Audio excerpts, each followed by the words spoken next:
नमस्कार, मैं डॉक्टर अनुज चावला हूँ। मैं एक फुट एंड एंकल स्पेशलिस्ट हूँ। तो अब हम बात करेंगे कि अगर आपको एंकल स्प्रेन हुआ है और उसमें सर्जरी की कब ज़रूरत पड़ सकती है। तो देखा जाए कि एंकल स्प्रेन होता क्या है। एंकल स्प्रेन होता है जब एंकल ट्विस्ट करता है, उसके बाद जो एंकल को के लिगामेंट्स या जो रस्सियाँ जो कि जॉइंट को सपोर्ट कर रही हैं वो इंजर हो जाए। मोस्ट ऑफ द पेशेंट्स जब एक बार एक्यूट एंकल स्प्रेन यानी कि फ्रेश इंजरी होती है तो उसमें किसी सर्जरी की ज़रूरत नहीं होती। Most of time they recover very well.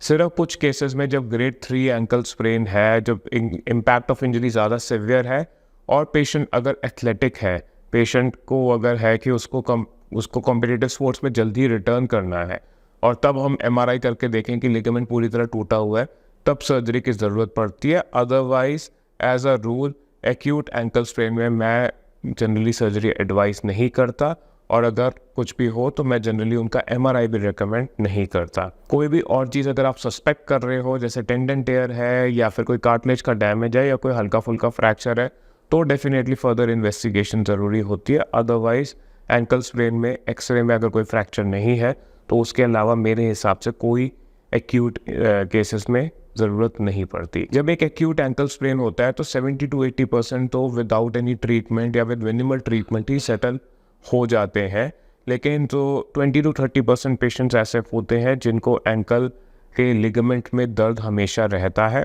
और क्योंकि वो लिगामेंट ठीक से नहीं हील करा, तो उसमें एक तो चीज़ जैसे मैंने बताया कि दर्द ज़्यादा रह सकता है और दूसरी चीज़ उसमें हो सकती है कि उनके एंकल लूज़ हो जाए, उसमें लचक आ जाए या जिसको हम कहते हैं अनस्टेबल हो जाए। तो इंस्टेबिलिटी जो है वो जनरली मैनिफेस्ट करती है जब आप एक उबड़ खाबड़ जगह पे चल रहे हो, अनइवन सरफेस में हो, क्योंकि वो चीज़ उसको सपोर्ट नहीं कर पाती और एंकल लिगामेंट्स के टूटने की वजह से उनकी बैलेंस की सेंसेशन भी ख़त्म हो चुकी है।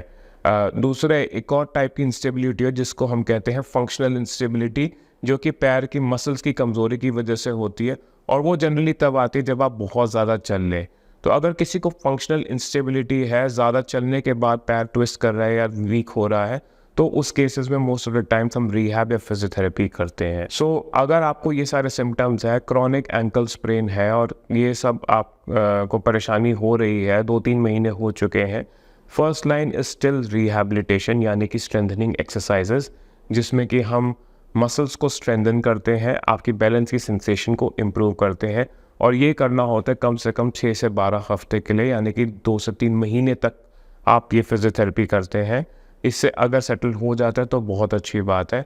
कई पेशेंट्स में एंकल जॉइंट में स्कारिंग हो जाती है और इम्पिंजमेंट हो जाता है, तो उसका अगर दर्द है तो कभी कभी एंकल के जॉइंट के अंदर एक इंजेक्शन भी दिया जा सकता है जिससे कि आपका पेन रिलीफ हो जाता है। काफ़ी लोग कहते हैं पीआरपी रिकमेंड करते हैं एंकल लिगामेंट इंजरीज में। मेरा पर्सनली कोई बहुत ज़्यादा इसमें मैं बिलीव नहीं करता हूँ और मेरे हिसाब से उसके रिजल्ट्स बड़े अनप्रिडिक्टेबल है। So I do not recommend giving any kind of injections into the ATFL या एंकल का लिगामेंट।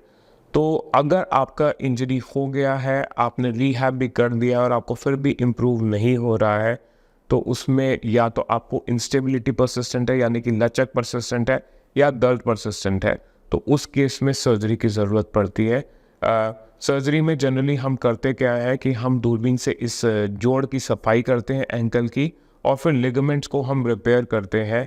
जो मैं टेक्निक यूज़ करता हूँ वो जनरली मिनी ओपन टेक्निक होती है, जिसमें 2 सेंटीमीटर से 3 सेंटीमीटर का कट आता है और लिगामेंट जो कि आपके अंदर के बॉडी के ही लिगामेंट है उसको हम रिपेयर कर देते हैं। इसको हम ATFL रिपेयर या फिर टेक्निकल भाषा में ब्रोस्टम वुड रिपेयर का कहते हैं। स्टैंडर्ड ट्रीटमेंट है ये ATFL लिगामेंट इंजरीज का और रिजल्ट्स काफ़ी अच्छे हैं। रिकवर होने में 2 से 3 महीने लगते हैं।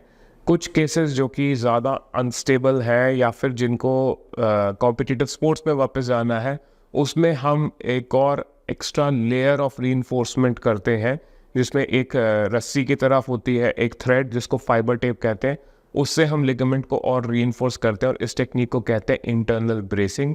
तो जनरली ये सबसे ज़्यादा एडवांस फॉर्म है ट्रीटमेंट की and recommended primarily for athletes. But अगर if you ask me, in my experience even an ATFL repair जो ब्रोस्टम वुड से है वो एक नॉर्मल पॉपुलेशन के लिए मोर देन सफिशेंट है। तो ये जो ट्रीटमेंट जब भी आप करो इसके बाद बेसिकली रिहैबिलिटेशन बहुत ज़्यादा ज़रूरी होती है। तो अगर आपकी सर्जरी हो गई है तो मेरे पेशेंट जो है शुरू के 2 हफ्ते में प्लास्टर में रहते हैं, उसके बाद वो फिजियोथेरेपी शुरू करते हैं जिसमें वो बूट के साथ चलना शुरू करते हैं। बूट के साथ वो चलते हैं for the next 2 to 4 more weeks, यानी कि सर्जरी के 4 से 6 हफ्ते बाद तक। उसके बाद वो बूट निकल जाता है और ब्रेस रहता है, एंड रिहैबिलिटेशन उसके बाद और ज़्यादा इम्प्रूव करती है।